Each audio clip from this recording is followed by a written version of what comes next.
नमस्ते।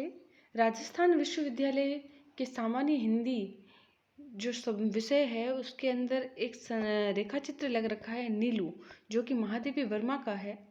तो वह उसके बारे में हम चर्चा करेंगे। महादेवी वर्मा जिसे सब जानते हैं वो छायावाद की कवयित्री है। छायावाद के चार स्तंभ माने जाते हैं, जयशंकर प्रसाद, पंत, निराला और महादेवी वर्मा। उनमें से एक है हमारी महादेवी वर्मा। इसके साथ ही एक सफल कवयित्री के साथ में गद्य के रूप में भी इनको बहुत सराहना मिली है हिंदी साहित्य में। गद्य में इन्होंने कई रेखाचित्र संस्मरण निबंध लिखे हैं, जिसमें रेखाचित्र एक है इनका, जो कहा जाता है कि इसके अंदर थोड़ा आपको कन्फ्यूजन हो सकता है अगर परीक्षा में आ जाए कि नीलू महादेवी वर्मा का किस विधा की रचना है।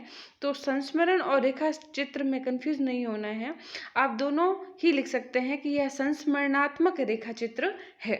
संस्मरणात्मक रेखा चित्र, संस्मरण और रेखा चित्र में सबसे बड़ा जो फर्क होता है वो यह होता है कि दोनों ही जो है वो जो बीती हुई घटना होती है उस बीती हुई घटना को याद करके ही लिखा जाता है, किसी व्यक्ति या वस्तु को याद करके। तो संस्मरण में तो किसी महान व्यक्ति को याद करके और उसके बारे में ही लिखा जाता है, जबकि रेखा चित्र में सामान्य से सामान्य व्यक्ति या वस्तु के ऊपर भी लिखा जा सकता है। तो इसके अंदर हम भ्रम की स्थिति न रख के इसको संस्मरणात्मक रेखा चित्र कहेंगे।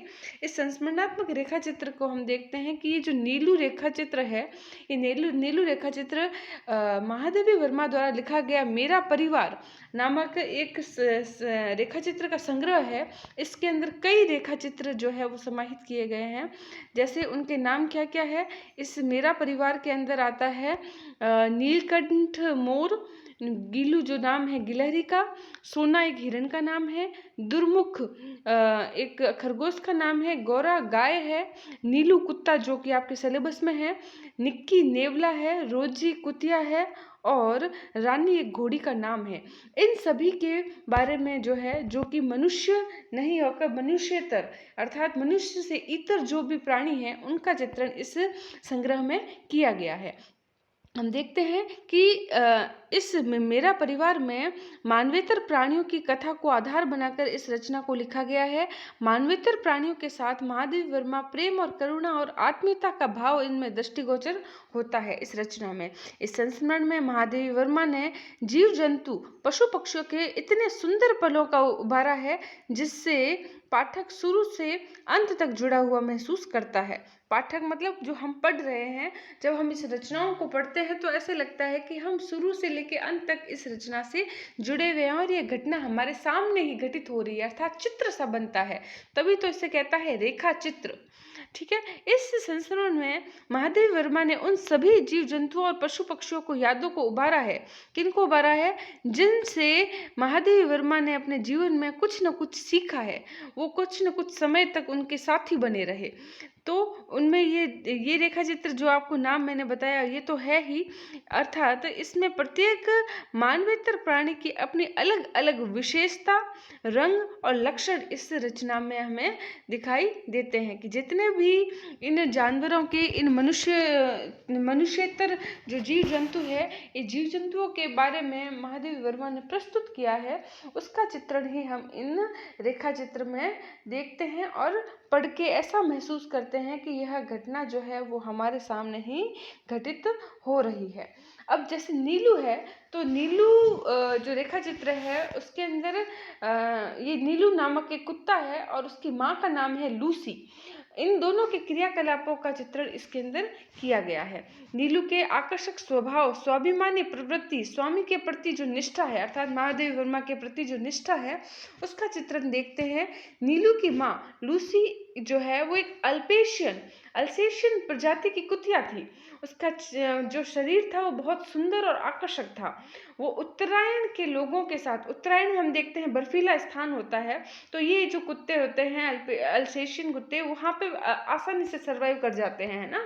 तो अल्सेशियन कुत्तों के प्रजाति के कारण इसको जो है जो परिवार वाले जो थे, जहाँ पे रहती थी अल्सेशियन लूसी कुतिया, वो वहाँ के लोग उसको वहाँ पर भेजा करते थे। तो उत्तरायण के लोगों के साथ घुल मिल कर वह सबकी सहचर बन गई थी। उस क्षेत्र में खाद्य पदार्थ की केवल एक ही दुकान थी, वह भी दो पहाड़ियों के बीच से जाने वाली पगडंडी से होकर जाती थी।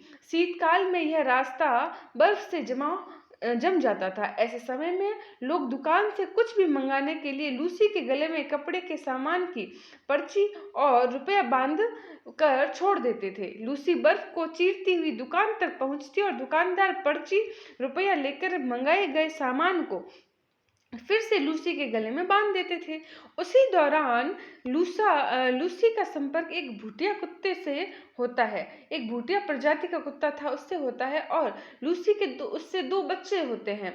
इनमें से एक की मृत्यु हो जाती है ठंड के कारण, और एक शाम क्या होता है कि वह कुछ दिन बाद में वो दुकान के लिए जाती है लूसी, और वहाँ पर लकड़बग्घे के हमले में लूसी अपनी जान जो है वो गंवा देती है। उसके बच्चे का नाम जो नीलू था, वह उसके पीछे बिना स्नेह के रह जाता है। अल्सेशियन माँ और भूटिया पिता से जन्मा नीलू का शारीरिक सौंदर्य जो था वो एक अद्भुत सौंदर्य ही था। उसके भीतर कुत्तों के सामान्य गुणों से की अपेक्षा स्वाभिमान, दर्प का भाव था, लेकिन अपने स्वामी के प्रति कर्तव्य निष्ठा भी गहरी थी। वह लेखिका के सभी परिचितों से परिचित हो चुका था। लेखिका के प्रत्येक काम में उसकी मदद के लिए तत्पर रहता था। उसके भीतर हिंसा और क्रोध के स्थान पर परोपकार का भाव था। इसी कारण रोशनदान में गौरैया के द्वारा बनाए गए घोंसले से जब उनके बच्चे उड़ने के प्रयास में गिर जाते थे, तब भी वह कुत्ता, जो कि हिंसक प्रवृत्ति का था, लेकिन परिवेश में रहने के कारण और उस पर अपने संयम के कारण वह उन पशु पक्षियों को कुछ नहीं करता, उल्टा ही उनकी रक्षा करता था और उन्हें पुनः घोंसलों में पहुंचा देता था। इस संदर्भ में एक और घटना घटित होती है कि जब लेखिका द्वारा पाले गए खरगोश जो थे, वो सुरंग बनाकर दूसरे कंपाउंड में जा निकले, तो उन पर जंगली बिल्ली ने हमला कर दिया था। तब उसकी आहट पाते ही नीलू ने उस कंपाउंड में पहुंचकर बिल्ली को भगाया और उसके साथ ही कोई और खरगोश बाहर न निकले। इस वजह से वह रात भर ठंड में वहीं खड़ा रहा, जिससे वह बीमार पड़ गया। लेखिका के प्रति उसके हृदय में असीम प्रेम था। जब लेखिका एक मोटर दुर्घटना में घायल होकर अस्पताल में भर्ती हुई, तब नीलू की व्यग्रता बढ़ गई। लेखिका को घर पर न पाकर उसने भूख हड़ताल शुरू कर दी।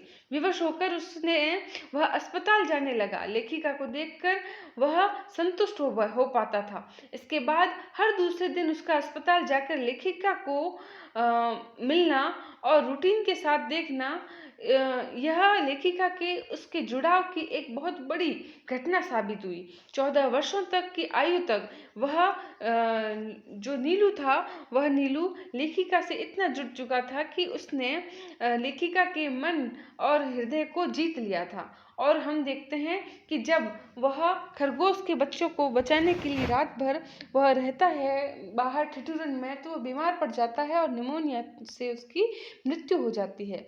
आज भी लेखिका उसको याद करके जो नीलू का यह रेखा चित्र लिख रही थी, तो उसके प्रति उसके मन में जो प्रेम और जो करुणा थी और जो उसके लगाव उसके प्रति बना था, वो किस प्रकार बना था, उसी का चित्रण करने का ही के लिए ही उन्होंने यह रेखा चित्र लिखा है। और हमें भी यह बताया है कि मानवेतर प्राणी किस प्रकार मनुष्य के प्रेम से और उसके साथ में रह के उनके स्वभाव से अपने स्वभाव को भी जो है वो संयम के साथ में लेकर चलते हैं, जो कि नीलू कुत्ता बखूबी हमें अपनाता हुआ दिखाई देता है। धन्यवाद।